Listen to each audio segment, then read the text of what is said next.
If it's Thursday, high drama in federal court as Hunter Biden prepares to plead guilty in his federal tax case in a surprise move with the trial about to start. Plus, it's official. The rules are set. The mics are off. The debate is on. And the expectation games begin as Vice President Harris and former President Trump prepare for their first matchup on the big stage just 5 days away. And new disturbing revelations in the investigation into that deadly high school shooting in Georgia yesterday that killed 2 students and 2 teachers, as the teenage suspect is charged with 4 counts of felony murder.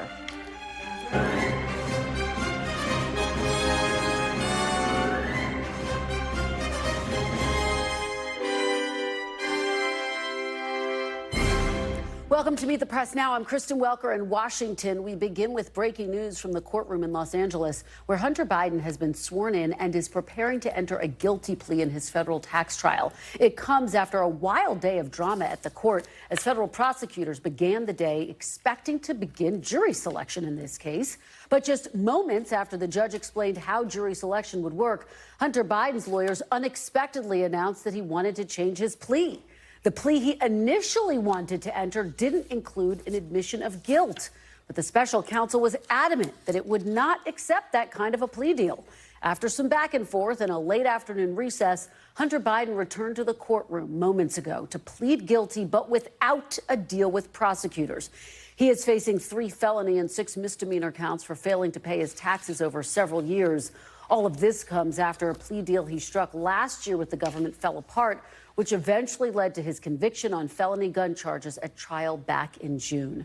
Joining me now is NBC News correspondent David Noriega outside the courthouse in Los Angeles. Also with me is Carol Lamb, former U.S. attorney and an NBC News legal analyst. David, take us inside the courtroom. A lot of different moving parts today. What's the very latest, and walk us through what happened?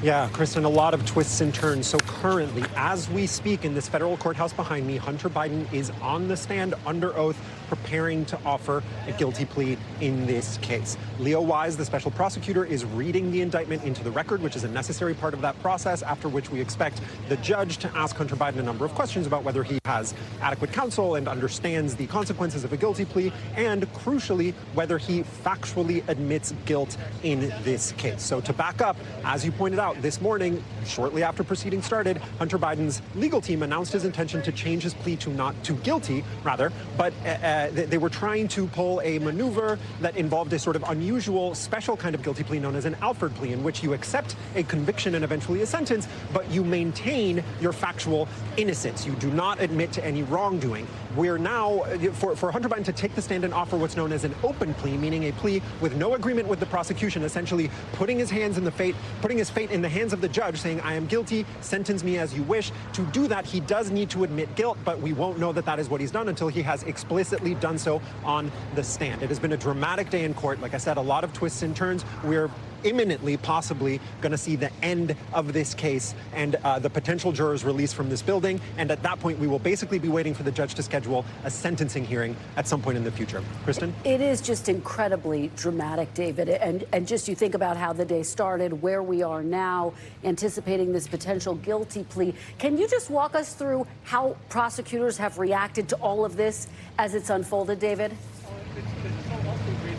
Yeah, so Hunter Biden's legal team's kind of gambit this morning of trying to enter a plea, but a plea that did not involve an admission of guilt, was met with very strenuous opposition from the special prosecutor's office.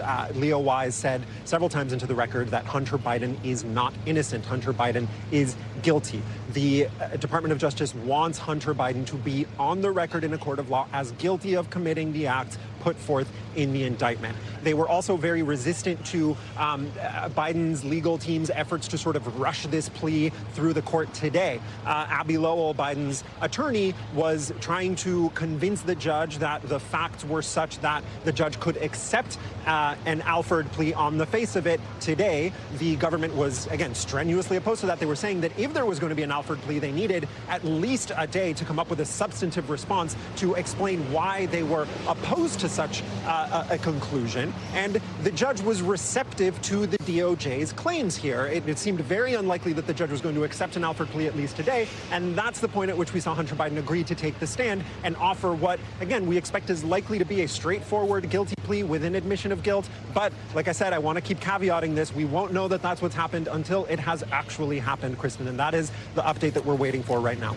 Yeah, well, keep us posted, David. We're going to come back to you if we get any update from inside that courtroom. Carol, let me go to you. I mean, David just mapped out how dramatic the twists and turns, the fact that this day started with discussion of an Alford plea deal to a potential guilty plea deal.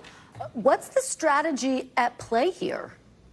Well, Kristen, now that we know that Hunter Biden, at least we think, he's willing to actually enter a real guilty plea to the indictment, I have to conclude that going into the courthouse this morning, his defense team had already obtained authorization from him to have him enter a guilty plea without conditions. So what the Alford plea offer was this morning was basically a Hail Mary. They went in and told the judge he's prepared to enter this Alford plea. And let me emphasize how rare an Alford plea is, because it is essentially a guilty plea without admitting you're guilty.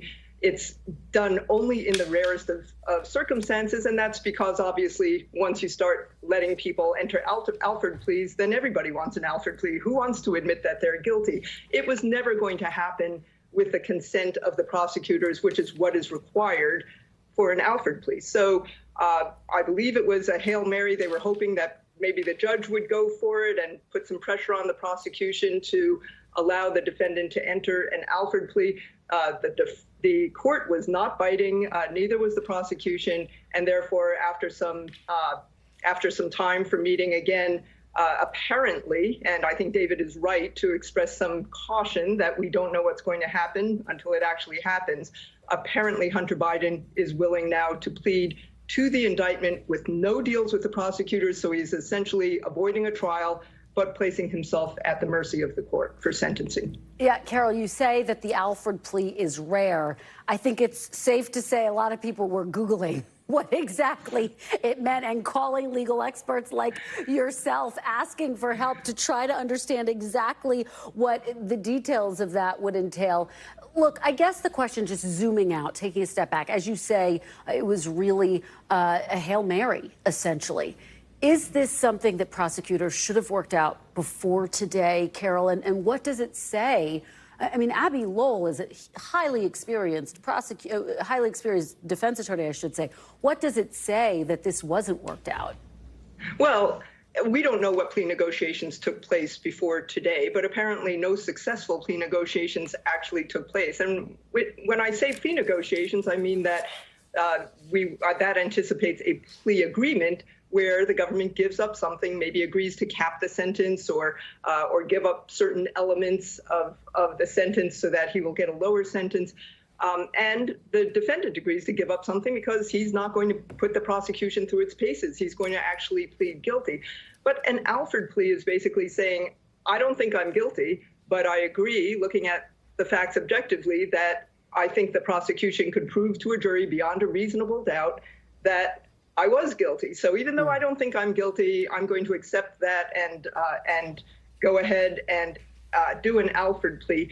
It's almost never done. I think maybe I've done it once in my career, but the reason you do it is because there's some sort of other extenuating circumstance. You know, let's say the defendant has a really good job and would lose their job if they admitted to this crime in their own words. But even then, it's extremely rare. There's usually some sort of outside extenuating circumstance which just doesn't exist here. So that was really never going to happen. Abby Lowell knew that. They went in, did the Hail Mary, but they were prepared to have him plead guilty, I think, if the Alford plea did not go through. Carol, thank you for breaking all of that down for us. David, let me go back to you, if I could, quickly. Just put this in perspective for viewers. How much time could he be facing behind bars if he, in fact, does strike this plea agreement? Well, the maximum, especially when you consider that he has already been convicted in federal court in the case in Delaware, where he was convicted of lying in a federal form application to purchase a firearm. He faces several years in prison, Kristen. It's unlikely that he will get the maximum sentence, but one of the big questions now is whether he will serve prison time at all. I think one of the reasons behind entering an open plea, as he's doing in court today, is again to essentially ask the judge for mercy, to put it in sort of layman's terms. He's saying, look, I am agreeing to sort of put my fate in your hands, and hopefully, I imagine his legal team wants that to result in a more lenient sentence. Also, by the way, Kristen, I have a little bit more detail about what happened in the courtroom prior to his taking the stand to enter the open plea. There is still some kind of push and pull between Abby Lowell, Biden's attorney, and Leo Wise, the special prosecutor, over whether Hunter Biden is going to explicitly admit factual guilt in the alleged crimes laid out in the indictment. Special prosecutor Leo Wise says, and I'm going to quote for you here. He said, quote, "Will Mr. Biden agree that this is the truth?" This in reference to what's in the indictment. Because the truth matters, he should have to say that the facts are true. And in response, Abby Lowell's response is, "I know Mr. Wise would like Mr. Biden to say, and in addition, I was a really bad person when I did this, but that's not what the law requires." Unclear, honestly, how the judge is going to push this, whether he's going to push it to land in either Lowell's side or Wise's side. There is still some ambiguity there. Regardless, Kristen, I think we can say that this will straightforwardly be a guilty plea, that once these proceedings are done, Leo Wise is still reading this lengthy indictment into the record. Once that's over and once Hunter Biden admits on that stand that he is guilty, he will effectively be guilty in a federal court of law, and we will be moving on to sentencing. Well, another unprecedented moment, given that he is the son of the sitting president. David Noriega, Carol Lamb, thank you both so much. I'm going to ask you both to stand by because, David, as you just showed us, this is still a developing story. Really appreciate your reporting and analysis, and we're going to continue to follow this breaking news throughout this hour and bring you any developments as they happen. We do want to turn now, though, to the presidential election as the candidates take their debate preparations to the campaign trail with just 5 days until they meet for the first time on stage. And after weeks of back and forth, the rules are officially set, and it isn't what the Harris campaign was hoping for. So here's what it's going to look like, folks. The same rules as the first and only debate between Trump and President Biden will be in effect. No audience, no notes, and muted microphones when candidates aren't speaking. The Trump campaign pushed for muted mics, and the Harris campaign repeatedly lobbied against it. As Harris's team looks for ways to use the debate to get under Mr. Trump's skin ahead of the debate, we saw a familiar strategy from the former president as he trashed the host network during a town hall on Fox News last night, while also attacking Vice President Harris. Look, this is a woman who is dangerous. I don't think too smart, but let's see. But she loses her train of thought a lot. She goes, that's why she doesn't want to do interviews. Now, today, former President Trump is in New York, where he delivered remarks on the economy, while Vice President Harris is in Pittsburgh, where she is preparing for the debate. Harris laid out her own economic vision in New Hampshire yesterday, continuing to try to tackle one of her campaign's most vulnerable issues, proposing plans to aid small businesses, while also trying to distance herself from President Biden, breaking with him on the issue of taxing investment profits. While we ensure that the wealthy and big corporations pay their fair share, we will tax capital gains at a rate that rewards investment in America's innovators, founders, and small businesses. So here's the detail.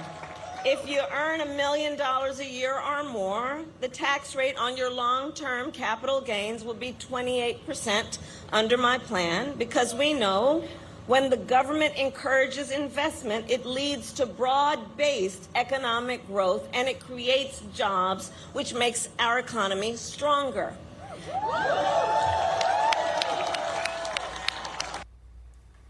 Now, that 28% is lower than the 39.6% rate in President Biden's proposed budget, but it is higher than the 20% current maximum rate on long-term capital gains. Today in New York, Trump slamming Harris's proposal, seizing on her comments about a billionaire minimum tax, a Biden proposal that would tax gains on certain investments before they're ever sold, as he laid out his economic vision. My plan calls for expanded R&D tax credits, 100% bonus depreciation, expensing for new manufacturing investments, and a reduction in the corporate tax rate from 21% to 15% solely for companies that make their product in America. By contrast, Comrade Kamala Harris wants to sacrifice our wealth, kill the economy, and drive jobs overseas to punish businesses more. These policies, especially the tax on unrealized capital gains, would decimate the U.S. economy. Joining me now from Pittsburgh is NBC News senior White House correspondent Kelly O'Donnell. And NBC's Vaughn Hilliard is in New York tracking all things Trump campaign. Kelly O, let me start with you. It's official. The debate rules are set. They're going to be the same rules as we saw back in the debate in June. Talk to me about what your sources are telling you inside the Harris campaign. How are they reacting to all of this? Well, they are accepting that they are where they are. They had hoped to have some changes in the rules to allow for microphones to be hot or open, working for both candidates throughout the debate, and not just when a candidate has received a designated question. That was the plan under Joe Biden. That was his preference, his team's preference. Now with a new candidate in Kamala Harris with a different style, with a prosecutorial background that she would like to emphasize, she and her team had wanted to have the mics open the whole time. They have agreed to go forward because the Trump people wouldn't move off of that already agreed to list of items, which includes things like standing at lecterns, no notes or props, things that people in the audience will recognize from having watched past debates. This is a chance for them to have a face-off on Tuesday. We are here in Pittsburgh because she's actually doing her prep work with her senior team, going over how she wants to approach different issues, different planned exchanges in terms of anticipating what they think Donald Trump might say with her, and to help her to be ready for that. And choosing to do so in Pittsburgh because this is a big market in a very key battleground state of Pennsylvania. And so she'll get plenty of local attention here in local papers, local radio, local television, and the community being aware that she is choosing to spend multiple days here preparing. And then, of course, the debate itself in Philadelphia. But they are agreeing to go forward, even though they had hoped for some changes. Now, they do tell me that they expect that if there is a back and forth between the candidates, and we've certainly seen that style with Donald Trump in past debates, that they believe that there's an expectation that the host network would open up the microphone so the public could see it. That is something that the Harris campaign maintains is an expectation they have. It was not explicitly written in the rules put out by the host network. So they're getting going here. They're doing sort of the rounding third, heading home toward her first major contest on the presidential debate stage. Of course, 4 years ago, she debated Mike Pence, and she certainly debated in Democratic primary debates in the 2020 season. Kristen? Kelly, you know, it's so interesting because one of the big questions looming over her campaign is what are the differences between her and President Biden? I'm going to be talking to Ian Sams with her campaign about this very question momentarily. But let me put this to you. In terms of this new economic policy that's been rolled out, where are the differences with President Biden, Kelly? Well, in most ways and in big sweeping views, she and the president are very much together. Where she is trying to make a point is to take the issue that is really top of mind across the electorate, the economy, how people feel about their ability to spend money comfortably or not, and also what is at the root of that, jobs. And so trying to incentivize business development is something that also appeals to more center-right voters. Those could be independent voters. Those could be Republicans who do not want to vote for Donald Trump. The campaign is clearly making a very direct play for them and wanting to appeal a bit more centrist when you consider some of her other positions. Formerly, she had supported ending fracking, those kinds of things, her support for some of the environmental things. An economic plan that's a little bit to the right of President Biden is still centrist, and that's something they think can be an advantage for her. If she can articulate it and convince people, it would be good for jobs and for the economy. Kristen? All right, and we know that there'll still be a lot of attention on that focus. Kelly O'Donnell, thank you so much. Really appreciate that. Vaughn, let me turn to you now. Let me ask you a similar question about Trump's economic policy. He pitched his plans today. Of course, he criticized Vice President Harris. We still don't have a whole lot of detail, though, on his policies. How much can you tell us about what he rolled out today? Right, about 8 blocks from 30 Rock, he went and met with CEOs, investors, hedge fund managers, very prominent business folks in the New York community. This was to the Economic Club of New York here. And for the better part of an hour, he talked about economic tangential issues, talked about migration. And when it comes to the actual specifics of what his economic policy is, a lot of it is based on rescinding what the Biden-Harris administration effectively implemented over the last 4 years. Part of his new call today was to rescind funds that have been allocated so far under the Inflation Reduction Act. Of course, this was a piece of legislation passed by Congress. It's not clear exactly how he would seek to stop funding from going to certain programs. He called today for the government incentives for clean electric vehicles to be pulled back. He called for the reversal of clean carbon emission standards that was implemented under the Biden-Harris administration. He has called for tariffs of 10 to 20% today. He suggested that number may actually be higher than he has publicly suggested previously. That would be on all imported goods. And of course, there's one other headline from him today, and that was noting that he would intend to put Elon Musk, of course, his friend and the CEO of Tesla and X, at the helm of a commission to oversee what would be an effort to make the federal government more efficient and less financially bloated, in his words. And of course, part of that is looking for details, which we don't have at this point in time. But I would want to note, as part of this, 2 weeks before the 2020 election, he had signed an executive order that would have effectively allowed the federal government to transition thousands of federal career civil workers, their jobs to become politically appointed jobs. Of course, Joe Biden won the White House, and he rescinded that on day one, that executive order. But there are a lot of questions still exactly to some of the details that Donald Trump was putting out there into the ether here today. Vaughn Hilliard, thank you so much for breaking it all down. We really appreciate it. Coming up next, breaking with Biden. I'll talk to a top official inside the Harris campaign about how the vice president plans to differentiate herself from the current president and how she's preparing for that all-important debate. Don't go anywhere. You're watching Meet the Press Now.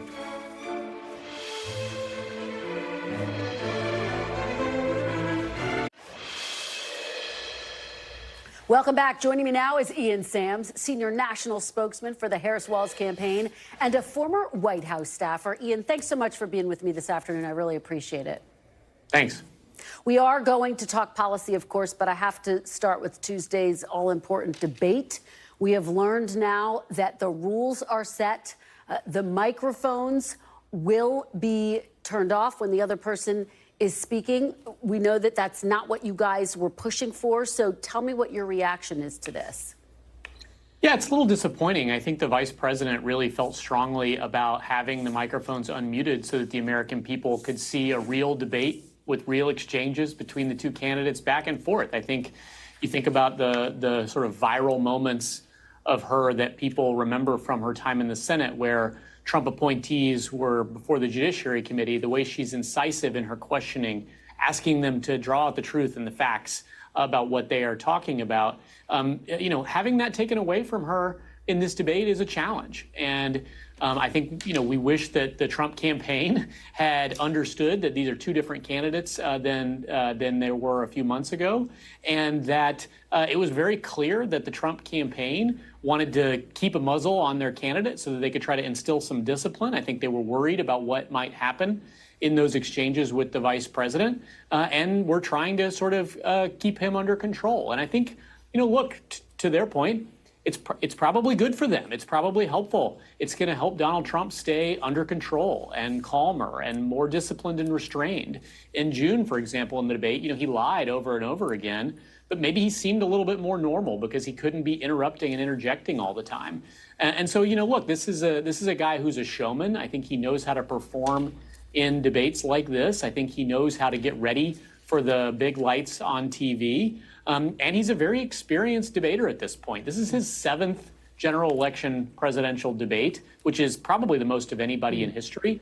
And, I think that we're looking to see that they're probably ready to have him seem a little bit more restrained and normal for the country. Ian, I hear you trying to lower expectations. Is there a reason you're doing that? You know, it's interesting, this like lowering expectations question. I mean, Donald Trump is in Sean Hannity's town hall in Pennsylvania attacking ABC, claiming conspiracy theories about we're going to get the questions ahead of time. And, you know, people aren't really talking about that as Donald Trump lowering expectations. Well, to be fair, we are talking about that, too. But since I'm interviewing you, I just want to put the question to you. Why are you lowering expectations? I'm just telling the truth. I think it's a little bit dispiriting that the mute button is going to be on for the debate and prevent the candidates from being able to go back and forth. But look, regardless of that, the vice president is going to come to the debate ready to talk about the choice in the election, the choice between his economic vision and her economic vision. Trickle down and big corporations and big billionaires getting tax cuts, help for small business and working people. You know, she's going to paint the choice of the vision. She's going to talk about how we can turn the page on Donald Trump and move into the future with a new way forward for the country. Those are things she's going to be ready to talk about. She's excited to be able to do that. I think that it's just a matter of, as we talk about the rules, talking about some of the unfortunate decisions, I think, that were made to continue pushing for the muted microphones by the Trump campaign.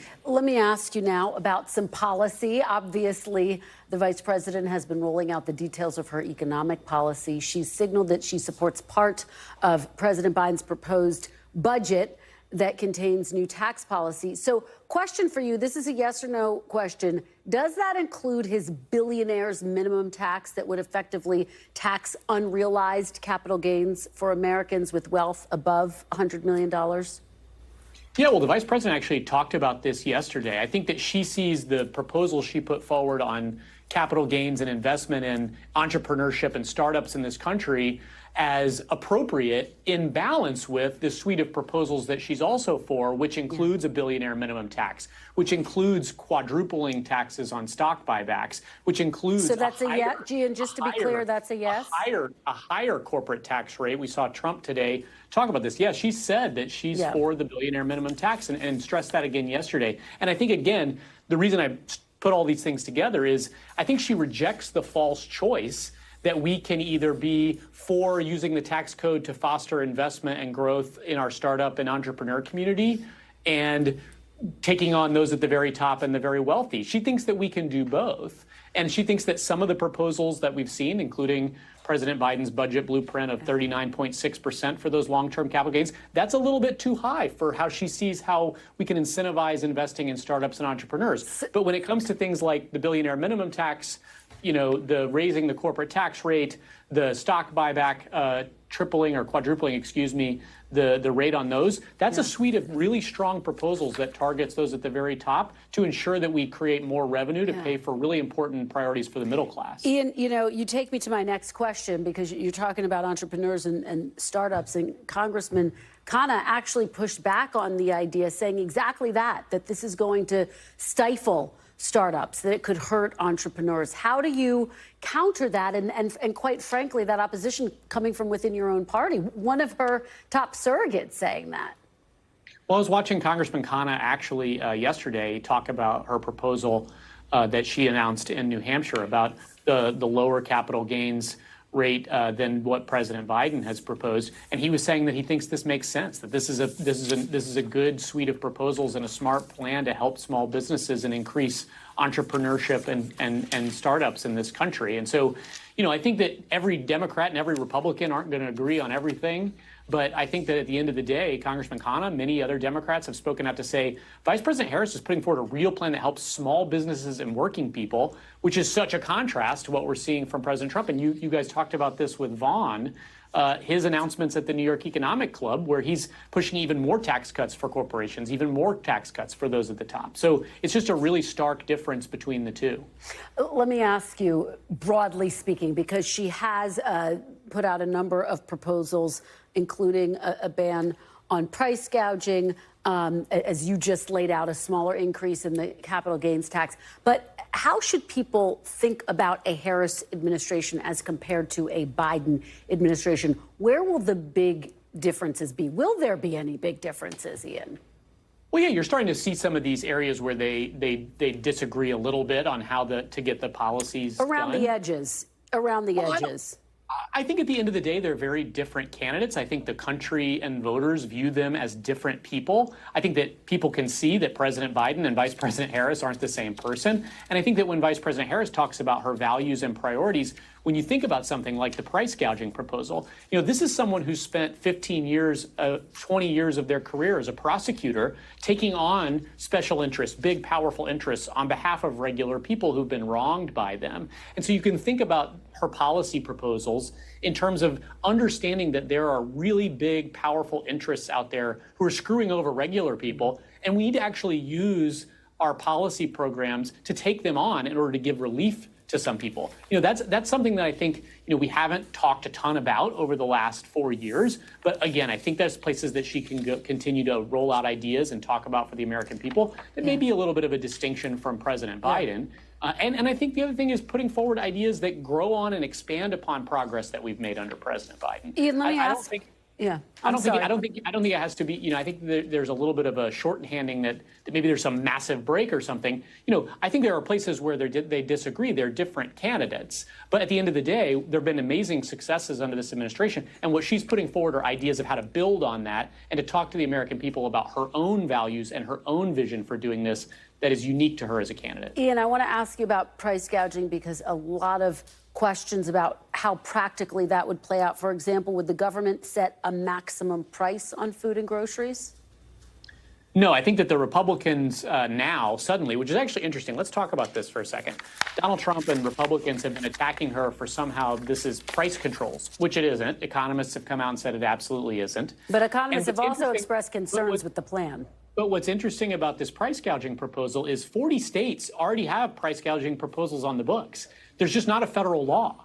And in fact, there's been bipartisan legislation, Republicans and Democrats in Congress who have put forward suggestions that we take on corporate price gouging at the federal level. And so it's interesting that suddenly ideas that Republicans used to support are being attacked by Republicans once the Democratic nominee for president, Kamala Harris, proposes them. And so I think that there's some game playing happening here by those on the right when what the vice president's talking about is easing the burden on people when corporations are charging too much than they should be on products in moments of vulnerability. I think we've seen this. You actually have seen a lot of conversation in the press and in the economic news over the last year or two about shrinkflation, for example, selling a smaller product for the same price as a larger product used to be. Well, those are the kind of corporate behavior that she's talking about wanting to take on in order to bring down prices for the American people. Ian, before I let you go, I do have to ask you about the developing news right now. Hunter Biden in court on the tax-related charges that he is facing. We anticipate he's going to enter a plea deal. That has not happened yet, though. That is our reporting. That's our anticipation. As president, would Vice President Harris pardon him, or is that off the table? Well, you've heard President Biden make the commitment that that wouldn't happen. I wouldn't imagine that changing with Vice President Harris. Is she committed to that? Obviously, the case is still ongoing, and we want to be really careful and respectful of the court process. I don't think that this should be politicized from the Harris campaign. So understood. I mean, President Biden has taken it off the table. Has the vice president taken it off the table? Well, I just answered. I said I think that she's not planning to pardon anyone. But again, I think it's important to understand there's no sentence or anything like that happening right now. And so, I would leave this question to the White House and to President Biden and obviously to Hunter Biden and his personal team.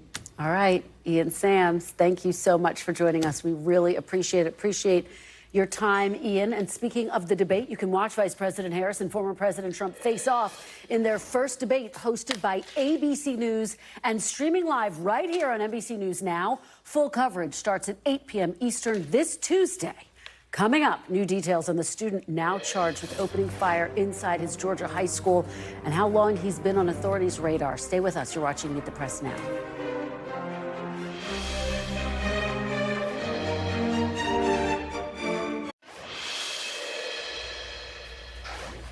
Welcome back. Moments ago, President Biden spoke publicly for the first time about yesterday's deadly shooting at a Georgia high school.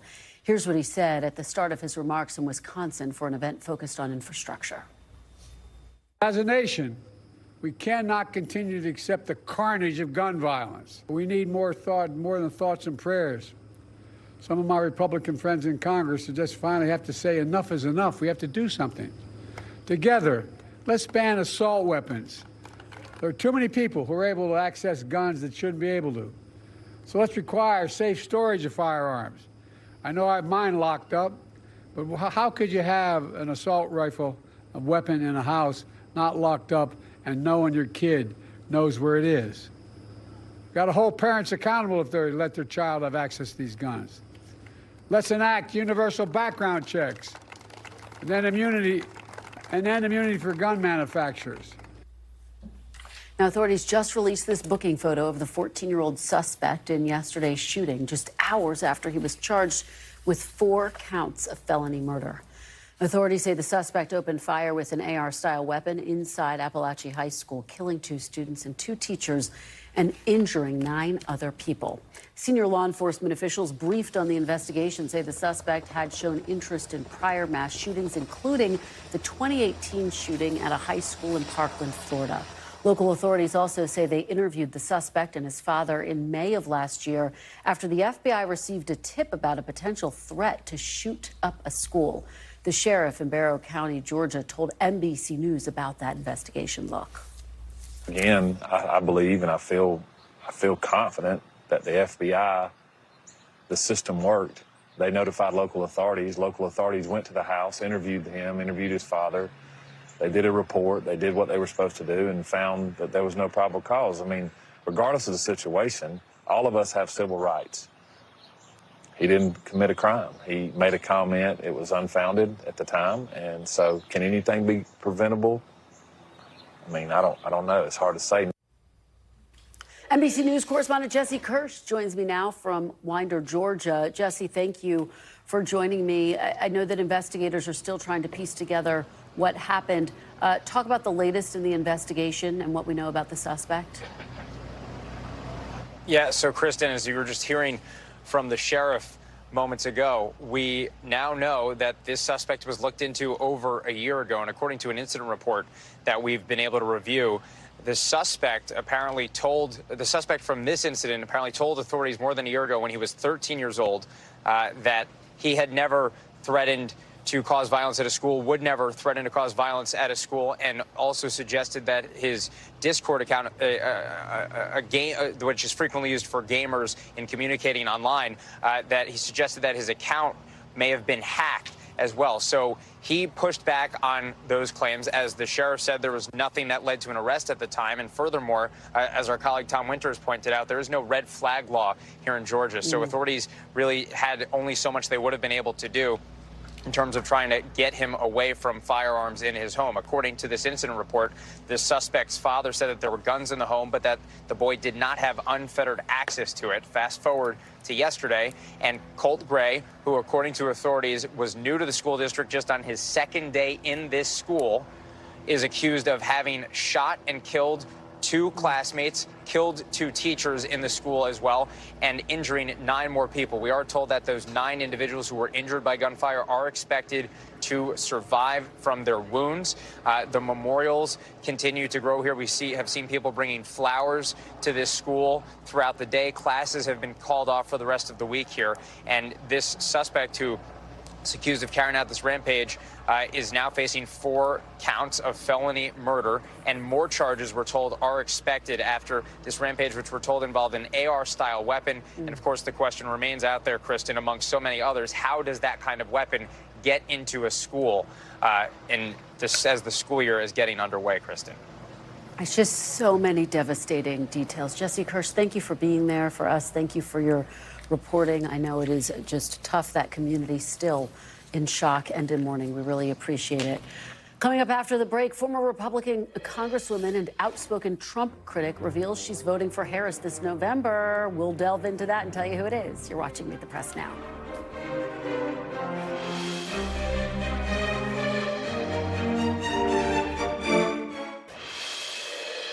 As a conservative, as someone who believes in and cares about the Constitution, I have thought deeply about this.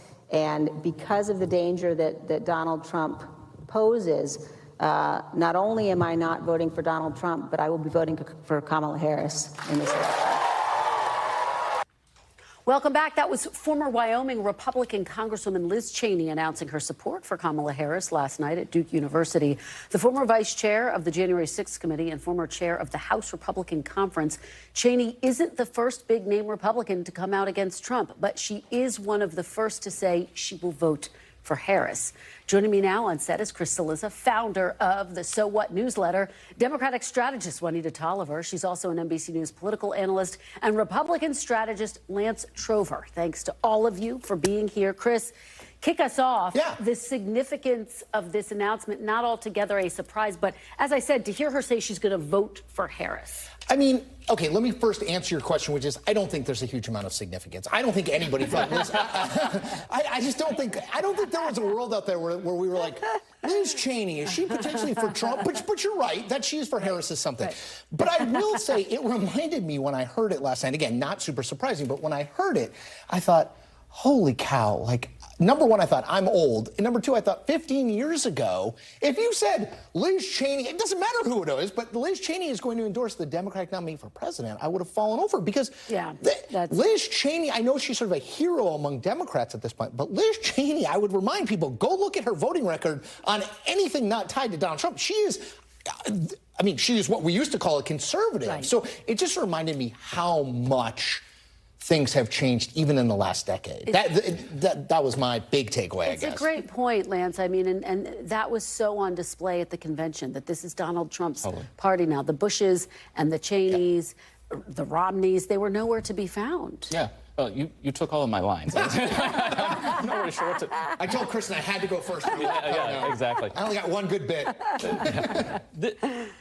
It is Donald Trump's party. I mean, I think there's no question about that. I obviously agree with Chris. This is not a surprise to anybody. We were joking about it off camera. But and if you look at the polls, I mean, it's Donald Trump's party, but he's also in a real shot of winning this race, right? If you look at the polls, these CNN polls that came out this week show him, I mean, 47-47 in Pennsylvania.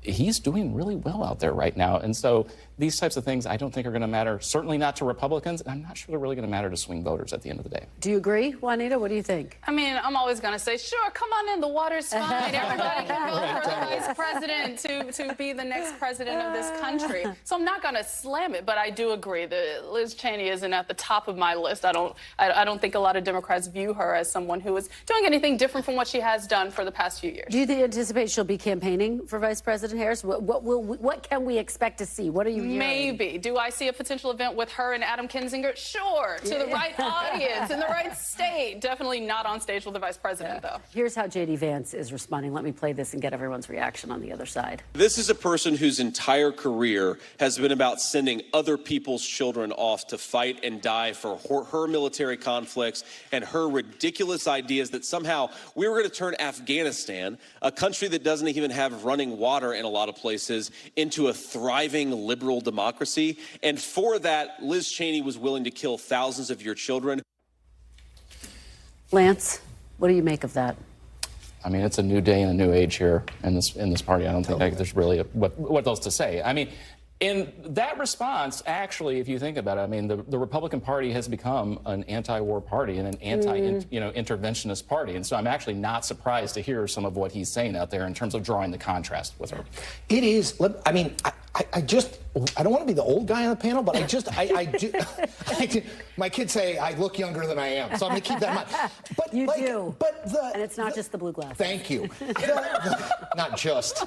The thing that I just keep coming back to is, like, it is stunning. That's the vice presidential nominee for the Republican Party who just said that basically Dick Cheney's vision of the Republican Party, which was not 100 years ago, I'll remind people. Dick Cheney was the vice president of the United States until 2008. Like, it is stunning. The change and the reversal. And I just think we should bookmark it. I don't think it's I don't think it makes a huge difference because we kind of know the deal. But it is in the evolutions of the two parties. I did not see this one coming. Yeah, no, it absolutely is a changing of the guard. There is no doubt about that. And this does come, we're talking about the polls, Lance, and you know, David Plouffe said something, Juanita, that was so interesting. He was quoted as saying, this is a moment where he believes Vice President Harris, if you look at the polls, they're running neck and neck. They've tried to cast themselves as the underdogs.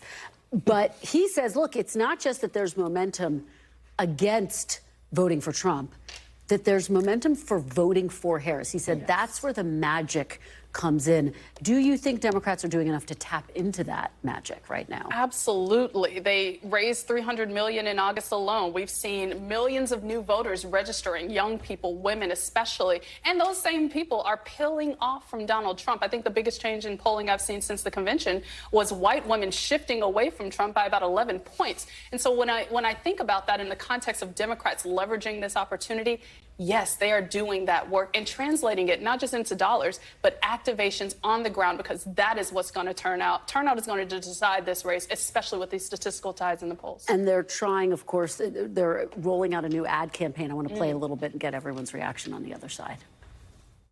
Project 2025 would strip away our voting rights protections, and it eliminates the Department of Education. It would also require states to monitor women's pregnancies. It bans abortion and would rip away health coverage for millions.